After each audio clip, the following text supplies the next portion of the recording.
Welcome to Total Politik. Kali ini gua ingin bercerita tentang seseorang yang sangat meaningful kehadirannya dalam kehidupan gua, dan orang ini adalah seorang cendekiawan intelektual, dan beberapa tahun di dalam perkembangan kehidupan intelektual gue cukup intens berdiskusi dengan beliau, sangat terinspirasi dengan gagasan-gagasannya, dan sekarang orang itu sudah dipanggil oleh Yang Maha Kuasa. Beliau adalah Mas Radar Pancadhana.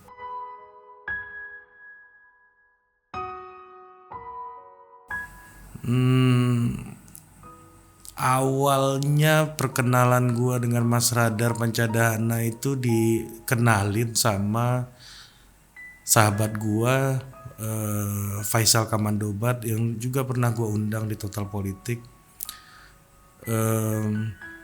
Pertemuan gua untuk mengerjakan beberapa hal pekerjaan waktu itu mengenai peta kebudayaan Indonesia. Beliau ini adalah seorang budayawan dan seorang cendekiawan yang pikiran-pikirannya sangat penting, sangat berpengaruh, terutama di kelompok-kelompok kesenian, ya. Di kelompok pemikir juga. Beliau penulis yang sangat bagus, Mas Radar. Dan beliau ini juga seorang guru, dosen yang sangat sangat memanusiakan peserta didiknya. Jadi ada kalanya Mas Radar itu di tengah kelas itu seperti lagi berada di sebuah panggung teater.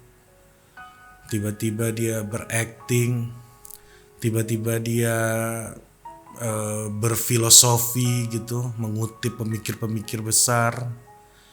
Dan tiba-tiba ke gua juga, ini khusus ke gua nih kayaknya, tiba-tiba dia juga pernah pinjam korek di kelas karena mau ngerokok.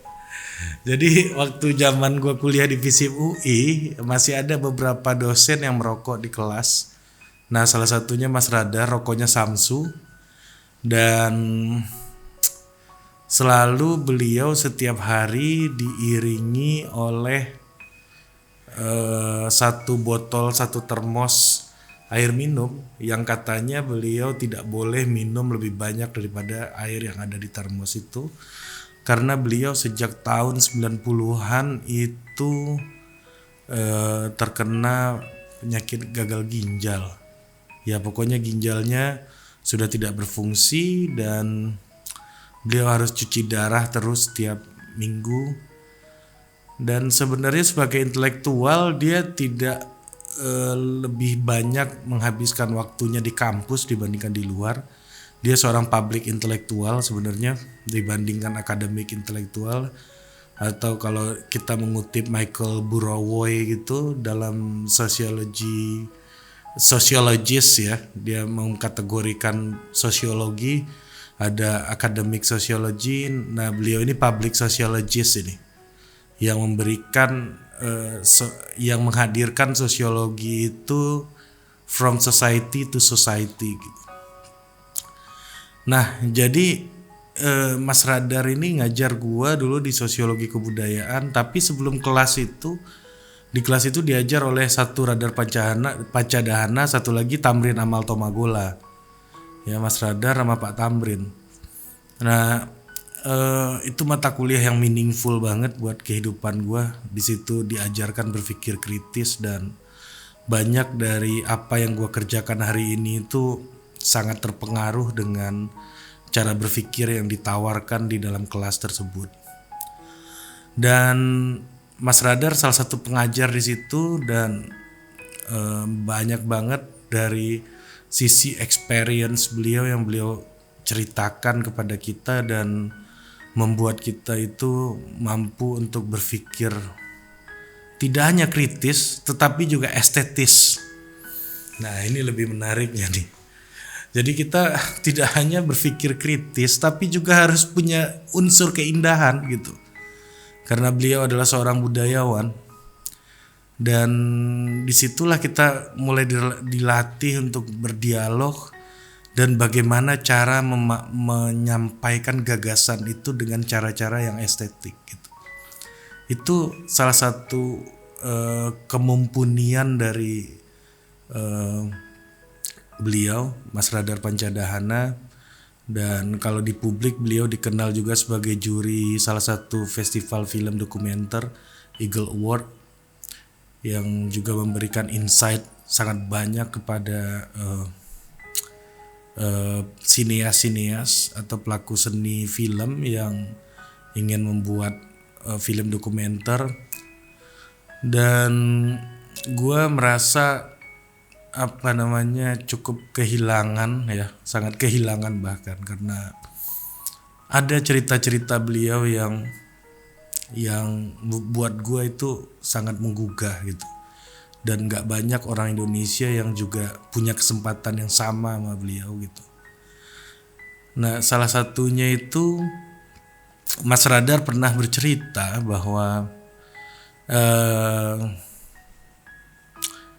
ini soal tesisnya di Prancis gitu. Jadi dia menulis tesis di Prancis, kemudian diterjemahkan menjadi buku di bahasa Indonesia. Di Indonesia judulnya Jejak-Jejak Postmodernisme di Indonesia. Dan buku itu udah gak cetak lagi ketika itu, tahun 2010-2011 gitu. Terus gue lagi kerja sama beliau bilang, kalau kerjaanmu bagus ya Ri, aku kasihin tuh sisa cetakan bukuku ada 3 biji lagi, kamu ambil 1 gitu. Jadi gue mendapatkan buku terjemahan tesis beliau dari bahasa Perancis ke bahasa Indonesia gitu, 3 piece terakhir gitu. Nanti gue akan ceritakan bagaimana singkatnya tesisnya beliau gitu. Nah, tapi beliau ini adalah seorang intelektual yang punya background kebudayaan dan kesenian yang sangat mumpuni. Dan beliau hampir tidak selesai. Ini gue menceritakan cerita yang gue dapat dari beliau ya. Hampir tidak selesai untuk kuliah di sosiologi UI ketika itu karena dia harus kuliah sambil bekerja. Kenapa Mas harus bekerja gitu? Ya karena Mas, jadi beliau manggil dirinya kalau udah akrab tuh nggak pakai aku tapi pakai Mas. Karena Mas harus ngidupin anak-anak teaternya Mas yang udah ikut lama gitu. Jadi dia punya teater ketika itu dan harus keliling ngamen kemana-mana agar anak-anaknya ini bisa hidup. Dan dia adalah motor otak entrepreneurnya dan sekaligus menjadi otak kontennya dari teater itu. Dan di suatu hari di Kementerian Pendidikan, Mas Radar waktu itu sebagai pelaku kebudayaan diundang untuk menjadi narasumber. Dan kebetulannya salah satu narasumbernya di acara tersebut adalah Profesor Paulus Wirutomo, dosen sosiologi UI, yang mana Mas Radarnya adalah mahasiswanya yang kabur ya. Jadi pembicara bareng di Kementerian Pendidikan sama profesor gitu. Jadi profesor ini jadi pembicara bareng sama mahasiswa yang kabur. Habis acara, Prof, kamu masih kuliah? Enggak, saya udah off Prof di sosiologi UI. Iya, ya kamu sosiologi UI. Ya udah, bimbingan sama saya aja gitu.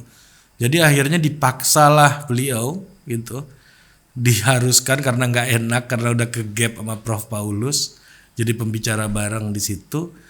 Dan kemudian akhirnya beliau menyelesaikan skripsi S1-nya soal seni tari kalau nggak salah. Ya, soal seni tari, simbol kebudayaan segala macam itu. Dan ketika itu selesai, beliau aktif dengan kebudayaannya dan bertemu dengan agen-agen kebudayaan Prancis waktu itu. Dan orang-orang Prancis ini bilang, Radar kamu mau ke Prancis, kami biayai untuk keliling museum, atau kamu pilih kamu mau sekolah di Prancis. Terus Mas Radar bilang, saya mau sekolah aja.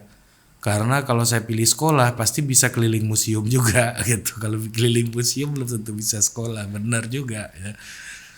Dan ketika itu sebelum berangkat ke Prancis, seingat saya ginjalnya sudah bermasalah, kemudian dia berangkat ke Prancis ya.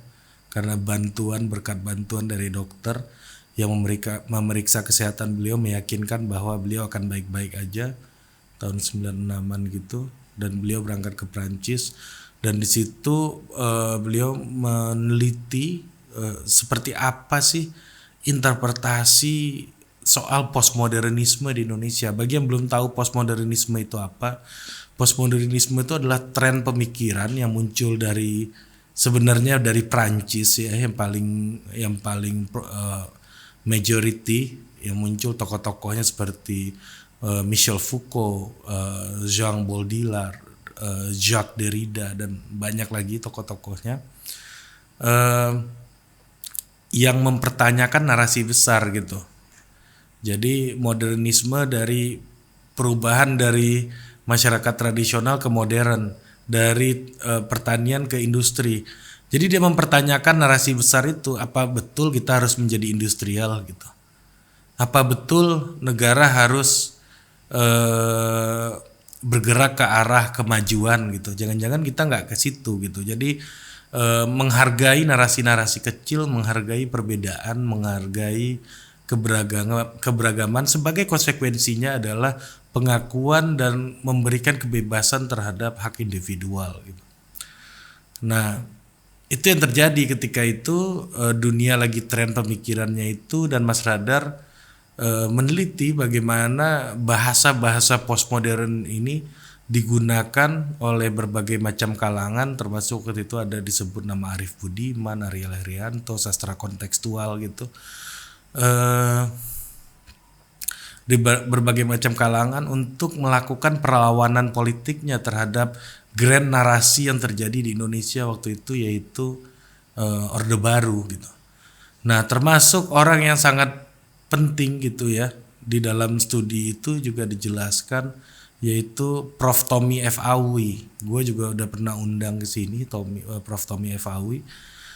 Beliau itu sebagai subjek penelitian lah dari Mas Radar, bagaimana salah satu orang tokoh gitu ya di Indonesia menginterpretasikan lagi apa itu postmodernisme, dan hasilnya apa, pemikir Prancis ketika itu yang kebetulan masih hidup kayak Jacques Derrida gitu kaget gitu, loh kok jadi kayak begini gitu.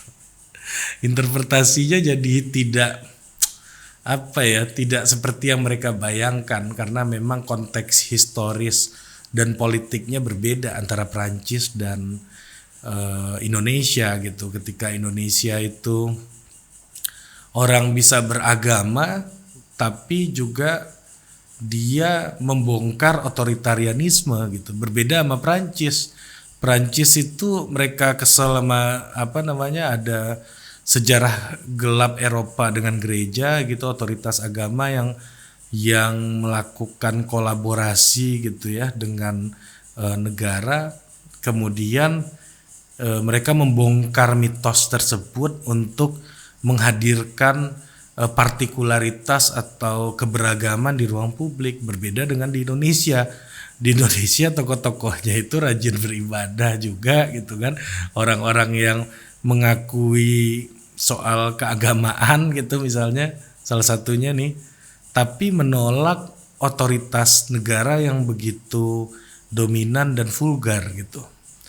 Nah, jadi ada berbagai macam interpretasi bagaimana postmodernisme itu menjadi instrumen bahasa gitu untuk menjungkirbalikkan kekuasaan yang dominan ketika itu, tetapi juga untuk memberikan toleransi kepada otoritas-otoritas lainnya gitu, yang juga merupakan narasi-narasi besar lainnya yang sudah bertahan selama ratusan tahun. Nah, begitu. Jadi singkat cerita kayak begitulah tesisnya. Nanti gue perlu baca detail lagi, mungkin di kesempatan yang lain gue perlu jelaskan di sini gitu. Dan kembali kepada Mas Radar ya, beliau ini adalah seorang intelektual yang konsekuen. Salah satu hal yang gue ingat adalah Mas Radar ini bicara sama anaknya dengan bahasa Indonesia yang sesuai dengan EYD. Sangat rapi, sangat sesuai dengan aturan sistematika, sangat sistematik gitu. Jadi itu salah satu hal yang gue juga cukup amazed gitu ya dengan seorang pemikir, bahkan dia bisa bahasa Perancis, bisa bahasa Inggris, tapi anaknya diajarkan untuk berdiskusi dan berbicara dengan bahasa Indonesia yang baik dan benar sesuai dengan SPOK gitu. Gue mungkin percakapannya kayak gini, gue pernah lihat bagaimana Mas Radar berdialog dengan Cahaya gitu, anaknya namanya Cahaya, ayah sudah katakan dari sejak jauh-jauh hari Cahaya harus mempersiapkan ujian, tetapi Cahaya tidak mendapatkan nilai yang memuaskan sehingga bla bla bla bla bla gitu dengan bahasa yang sangat formal dan sistematik gitu, karena beliau meyakini apabila anak dari kecil diajarkan berpikir berbahasa secara sistematis, maka anak tersebut akan tumbuh dan akan menjadi seorang seorang subjek itu yang berpikir juga sistematik, karena dari kecil sudah dibiasakan dengan bahasa yang sistematik gitu. Dan anaknya pun waktu itu menjawab dengan jawaban yang sangat sistematik juga. Ayah, menurut Cahaya,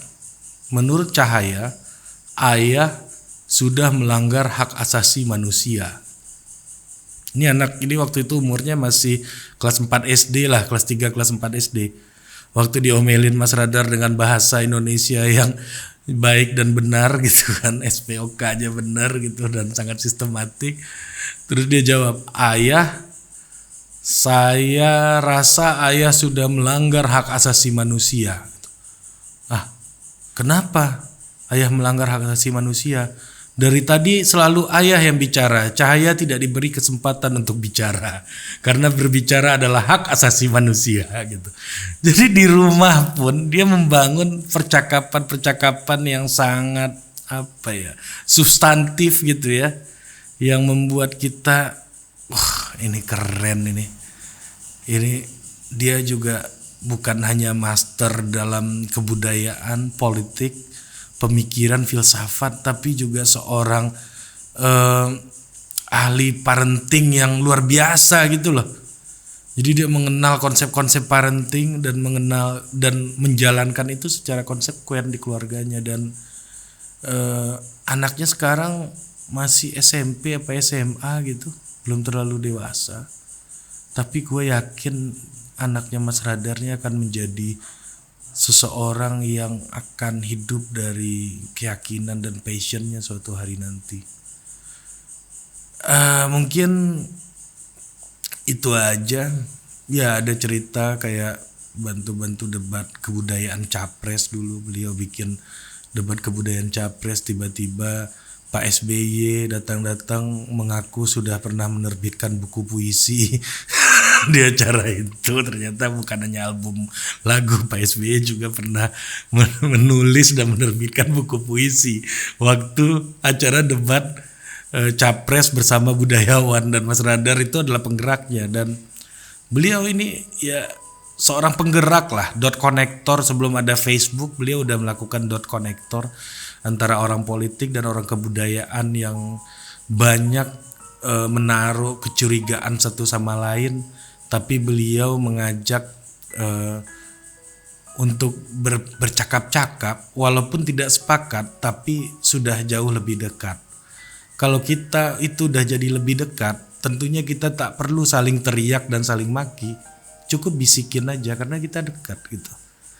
Nah, jadi itulah salah satu kontribusi yang dilakukan oleh Mas Radar di bidang intelektual dan kebudayaan. Mungkin ada orang yang bisa cerita lebih banyak lagi detailnya, tapi ya gue agak memilih-milih cerita yang gue ingat gitu ya, cerita yang buat gue meaningful. Dan banyak sikapnya, banyak hal-hal yang menarik dari beliau yang itu sangat mempengaruhi jalan dan kehidupan gue hari ini gitu. Sekali lagi gue ucapkan selamat jalan Mas Radar, semoga di sana semuanya bergembira. Mas Radar pun tersenyum karena sudah lepas dari sakit yang sudah bertahun-tahun bahkan puluhan tahun ada dalam tubuh Mas Radar. Hari ini Mas Radar udah lebih, tentunya sudah lebih baik di kehidupan yang sekarang dan lepas dari rasa sakit. Dan kami berharap apa yang Mas Radar sudah tinggalkan menjadi teman dan pelengkap amal ibadah Mas Radar untuk hidup di sana. Sampai jumpa lagi di Total Politik berikutnya.